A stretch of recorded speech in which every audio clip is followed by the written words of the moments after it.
మన ప్రభు అయిన యేసుక్రీస్తు శ్రేష్టమైన నామములో మీ అందరికి కూడా శుభములు తెలియజేస్తున్నాను. ఉదయకాల సమయంలో బాగున్నారు కదా?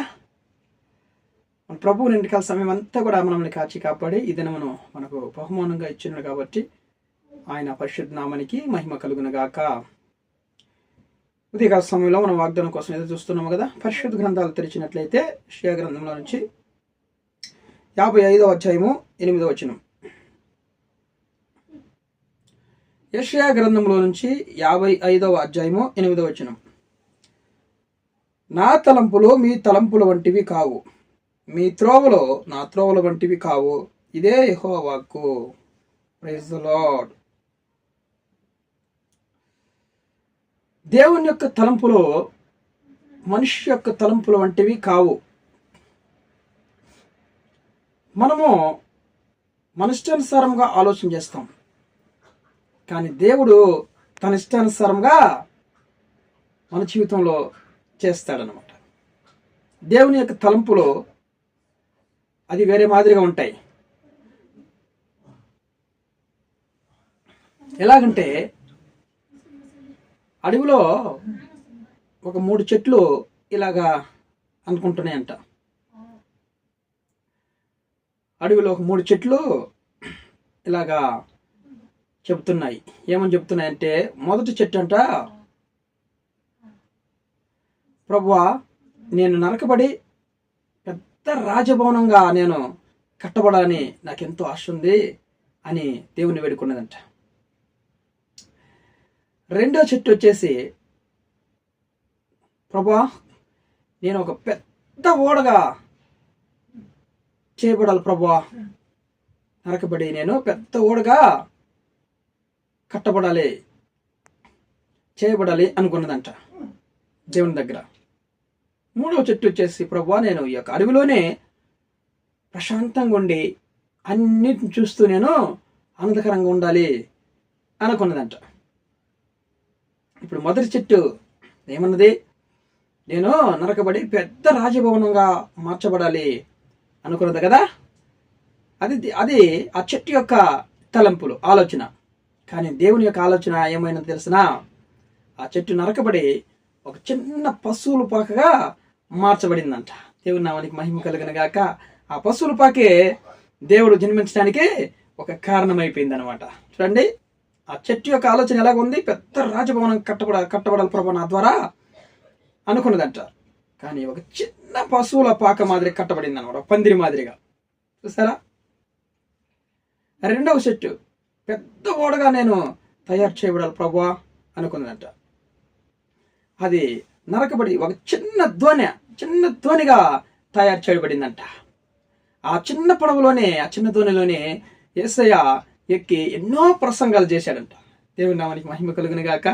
అది ప్రసంగాలు చేయడానికి వాడబడింది ఆ రెండో యొక్క చెట్టు. మూడోది వచ్చేసి చూడండి, నేను అడవిలోని నరకబడకుండా ప్రశాంతంగా ఉండి అన్ని చూడాలి ప్రభువా నేను అనుకున్నదంట. అది నరకబడి ఒక సిలువ మానుగా చేయబడిందంట. దేవుని నామానికి మహిమ కలుగును గాక. చూడండి, ఆ సిలువలోనే యేసు ప్రభు మరణించి మన దేశం కోసం, లోకం అందరి కోసం, ప్రజలందరి కోసం మరణించి మనల్ని పాపశాపం నుంచి విడిపించడానికి కారణమైపోయింది ఆ మూడవ చెట్టు కూడా. దేవుని నామానికి మహిమ కలుగును గాక. చూసారా వాటి తలంపులు ఎలా ఉన్నాయో, దేవుని యొక్క తలంపులు ఎలాగున్నాయో గమనించాము కదా.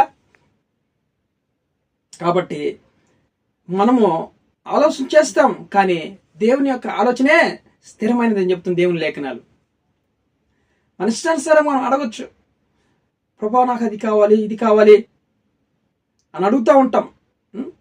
నాకు అలాంటి వాళ్ళు కావాలి, ఇలాంటి కావాలని అడుగుతూ ఉంటాం కదా. కానీ ఆఖరికి దేవుడు ఏర్పరిచినటువంటి తలంపులే, హృదయంలో ఏర్పరిచినటువంటి తలంపులే ఆఖరికి స్థిరమైనవిగా ఉంటాయి అన్నమాట. ఎందుకంటే దేవునికి తెలుసు, దేవుని యొక్క తలంపులు చాలా గొప్పవి. మన తలంపులో ఒకసారి మంచిగా ఆలోచన చేస్తాం, ఒకసారి చెడ్డగా ఆలోచన చేస్తాం కదా. కానీ దేవుని యొక్క తలంపులో నీ జీవితంలో ఆలోచన చేసే ఆలోచనలన్నీ కూడా దేవుడు కరెక్ట్ అయినవి, స్థిరమైనవి ఆలోచన చేస్తాడు దేవుడు. కానీ మనకు తెలియదు, కానీ దేవుడు ఎందుకు నా ఆలోచన నెరవేర్చలేదు అనుకుంటూ మనం బాధపడుతూ ఉంటాం కదా. కానీ దేవుని యొక్క ఆలోచన స్థిరమైనది. దేవుని ఆలోచనకి ఈరోజు మనం చోటిస్తే, ప్రభా నీ చిత్తము నీ ఆలోచన నెరవేర్చు ప్రభా అని మనం అడిగితే ఖచ్చితంగా దేవుడు తన ఆలోచన ప్రకారం మన జీవితాన్ని నడిపిస్తాడు ఆయన. అద్భుతంగా ఉంటాయి మన జీవితంలో. యేసయ్య నడిపిస్తే ఆయన తలంపులు మన జీవితంలో నెరవేర్చాడంటే అద్భుతంగా ఉంటాయి. మన తలంపులో అవి లోకానుసారంగా ఉంటాయి, మనకు తెలియదు. కానీ దేవుడు మనకి అర్థం చేసేదానికి ఆ ఆలోచన నెరవేర్చకుండా దాన్ని కొట్టివేస్తాడనమాట. దేవుని పరిశుద్ధ నామానికి మహిమ కలుగును గాక. వీడియో చూస్తున్న మీరందరూ కూడా దయచేసి ఇతరులకు సబ్స్క్రైబ్ చేయండి, లైక్ చేయండి, షేర్ చేయండి.